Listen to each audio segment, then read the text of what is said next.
கோம்பாலே films நிறுவனம் தயாரித்த திரைப்படம் காந்தாரா. இந்த படம் 16 கோடி ரூபாய் பட்ஜெட்டில் எடுக்கப்பட்டது. 400 கோடியை வென்று சாதனை படைத்தது. இந்த படத்தில் சப்தமி கவுடா, கிஷோர், பிரமோத் ஷெட்டி, நவீன் உட்பட பலர் முக்கிய கதாபாத்திரத்தில் நடித்தனர். கன்னட மலைப்பகுதிகளில் வாழும் மக்கள் வணங்கும் பஞ்சுருளி தெய்வத்தின் கதையை மையமாக வைத்து இப்படம் எடுக்கப்பட்டது. முதல் பாகத்தின் வெற்றியை தொடர்ந்து இந்த படத்தின் 2ஆம் பாகம் விறுவிறுப்பாக உருவாகி வருகிறது. முதல் பாகத்தை காட்டிலும் காந்தாரா 2 படத்திற்காக மிக அதிக அளவில் மெனக்கெட உள்ளதாக படத்தின் இயக்குனரும் நடிகருமான ரிஷப் ஷெட்டி ஏற்கனவே தெரிவித்திருந்தார். இந்த படத்திற்காக பல வரலாற்று நிகழ்வுகளை ஆய்வு செய்து படத்தில் இணைக்க உள்ளதாகவும் அவர் தெரிவித்திருந்தார். இந்த படம் அக்டோபர் 2ஆம் தேதி காந்தி ஜெயந்தி அன்று திரையரங்குகளில் வெளியாக இருக்கிறது. இந்த படத்தின் படப்பிடிப்பு விறுவிறுப்பாக நடந்து வந்த நிலையில் திடீரென்று படக்குழுவினரை அதிர்ச்சியில் ஆழ்த்திய அடுத்தடுத்த சம்பவங்கள் நிகழ்ந்தேறியது. காந்தாரா படத்தின் படப்பிடிப்பு நடந்து கொண்டிருந்த போது மதிய உணவு இடைவெளியில் துணை நடிகர் கபிலன் ஆற்றில் குளிக்க சென்றுள்ளார். அப்போது ஆற்றில் திடீரென நீர் அதிகமாக வந்ததால் அவர் அடித்துச் செல்லப்பட்டதாக கூறப்படுகிறது. இதையடுத்து மீட்பு குழுவினருக்கு தகவல் தெரிவிக்கப்பட்டு அவர்கள் சம்பந்தப்பட்ட இடத்திற்கு வந்து உடலை பல இடத்தில் தேடினர். பல மணி நேர தேடுதலுக்கு பின்பு அவரது உடல் கண்டெடுக்கப்பட்டுள்ளது. இது குறித்து படக்குழுவினர் அவரின் பெற்றோருக்கு தகவலும் கொடுத்து உள்ளனர். இந்த சம்பவத்தால் காந்தாரா படக்குழுவினர் அதிர்ச்சியில் மூழ்கினர்.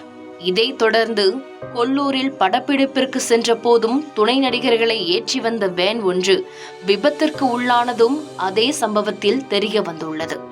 தற்பொழுது இந்த அதிர்ச்சிகரமான சம்பவத்திலிருந்து மீண்டு வருவதற்குள் தற்பொழுது முக்கிய கதாபாத்திரத்தில் நடித்த நடிகர் ராகேஷ் பூஜாரி இறந்ததாலும் படக்குழுவினர் மிரண்டு போயுள்ளனர்.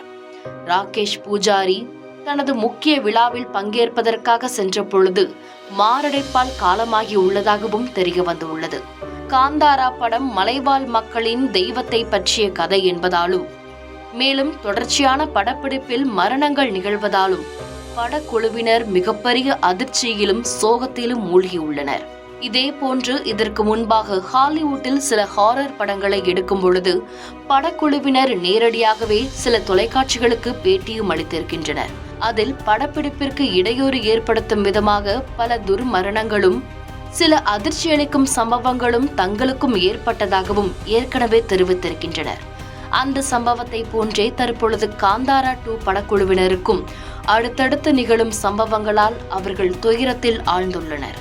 படத்தில் 2 முக்கிய கதாபாத்திரங்கள் பாதியில் இறந்து போய் உள்ளதும் அதை எப்படி சரி செய்வது என்று படக்குழுவினர் ஒரு பக்கம் ஆழ்ந்த யோசனையிலும் அழுத்தத்திலும் இருப்பதாலும் இன்னொரு பக்கம் மீண்டும் படக்குழுவினர் யாராவது ஒருவருக்கு இது போன்ற சம்பவங்கள் நிகழ்ந்துவிடுமா என்ற பயத்திலும் இருப்பதாகவும் சினிமா வட்டாரங்கள் தெரிவிக்கின்றன.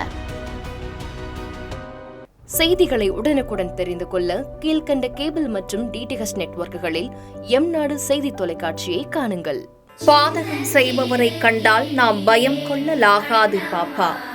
மோதி மிதித்துவிடு பாப்பா, அவர் முகத்தில் உமிழ்ந்துவிடு பாப்பா. அண்மை செய்திகளை உடனுக்குடன் தெரிந்து கொள்ள இணைந்திருங்கள் எம்நாடு தொலைக்காட்சியுடன்.